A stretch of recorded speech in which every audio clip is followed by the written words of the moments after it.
very, very happy to say Toya Jackson is with us this morning. Good morning to you. Good morning. Good morning. How are you? Good How are you. Are you all right? Yes, I am. It's I am. a terrible shock to the family. I mean, to the world, but to the family, terrible shock when Michael passed away. I just wondered how you were sort of feeling about it all now. There's a little bit of time between then and now, isn't there? Yes, there has been. Actually, there's been a little over 3 months, actually. Yes. And when was the last time you were actually with him? Probably 3 weeks prior to his passing. Yes, it was. Did you see him a lot before? Yes, we did. He was actually busy getting ready and getting prepared for the O2, of course. I know. So that was. And where were you, Toya, when you heard the sad news?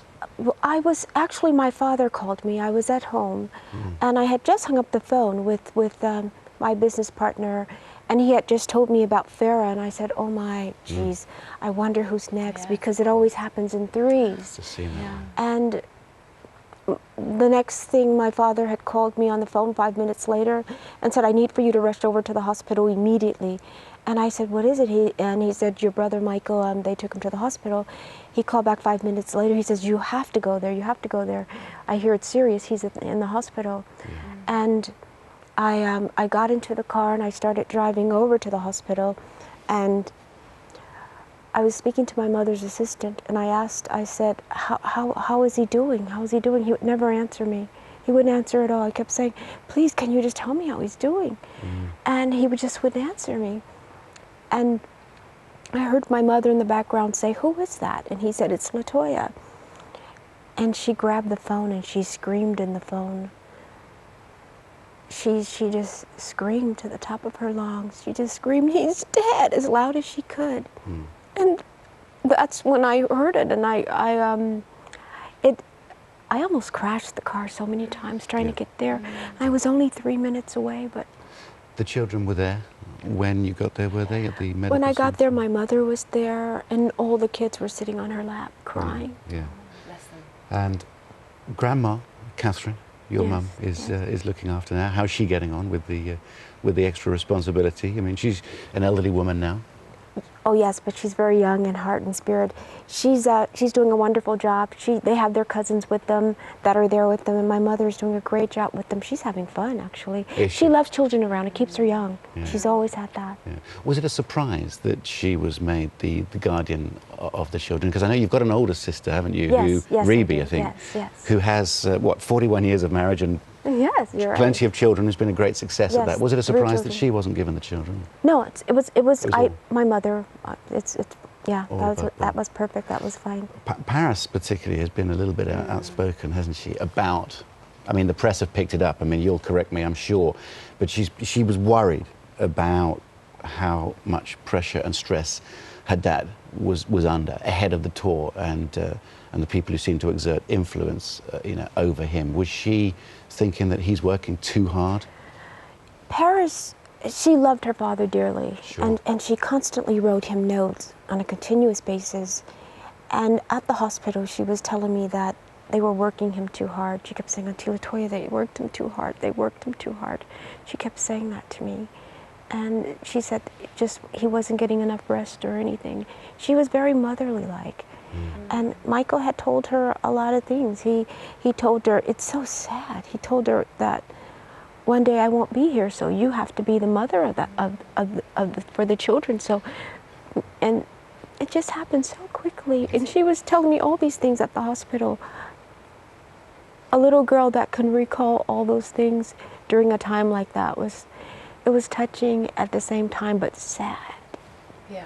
Very, very sad. I mean, he was set to do a 50 show tour in this country at the O2, which is an incredible number of shows. Do you think it would have been too much? Do you think it was the preparation? No, it was too much. And actually, he had agreed to do 10 shows.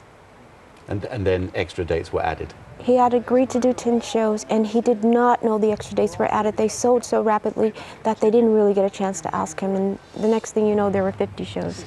Is it fair to say that you and perhaps the family as well are not delighted by the people that he used to take influence from, those people around him? I mean, can you give us a comment on that? But I know there's an investigation underway and it continues to happen, but is it fair to say you weren't comfortable with the company that he was keeping?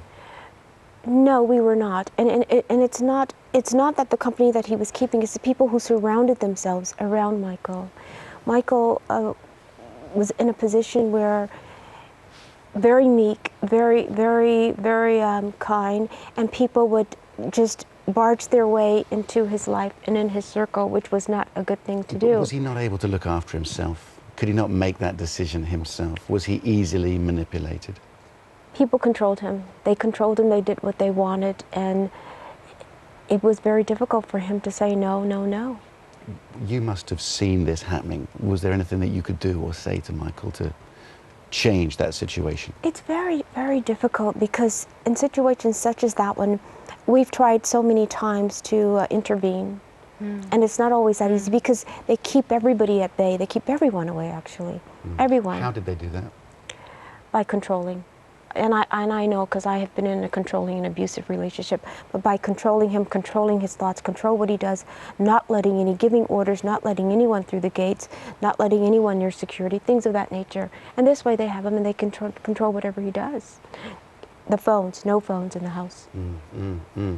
You suspect foul play. The investigation is still underway. Are you happy with the way the investigation is being conducted? I think that they're doing an absolutely wonderful job with this. And you guys are going to get such just really different information and news that you're not even aware of right now. It's amazing what's really happening, how they're handling this and how they're really being very cautious about everything. And because of that, we're not able to really speak at liberty about it. When do you think we're going to know more, Latoya? Probably within the next month or two. Right. Yes. Okay. Should we talk about a song that you've got coming out? This was it's called Home, isn't it? It's called Home. It's called Home. And tell us why you're releasing this. Well, the song Home is actually released. The company decided to release the song Home, and because they decide to release the song, I decide to give all the proceeds to one of Michael's charities, which is AIDS for LA. AIDS Project LA. Yes, every penny from that is going to that charity that Michael had. And this is a song that I wrote about maybe 5 years ago with my partner, Jeffrey Phillips. We wrote this, and it was very fitting. It's about the family being together in show business. It's about Michael and the whole bit of just how we missed each other and how we had to part because show business put us in different directions. But the base and foundation is always, no matter what you do, it's always home. Sure. Absolutely. So that can be downloaded on iTunes and the video as well. Okay. And the proceeds go there. You're here in the UK. You're here getting a Lifetime Achievement Award at the Mobos last week. Yes. And is it true there'll be a tribute concert for Michael in this country next year? There is supposed to be, yes. I don't know exactly the date, but there is supposed to be, definitely. Yes. Okay, well, yes. that's something to look forward to. The legions of fans that Michael has in this country. Indeed. Yes. Nice to meet you. Nice to talk to you. Thank you. The very Thanks for best coming of on. luck to you and the family as you pursue this process that you're going through. Thank you very much. Thank you. What a sweet show. You like this show? Yes, very cool. Glad you're a fan. Stick around. See you tomorrow then. Yes. Have a cup of tea. Thank you. Still to come.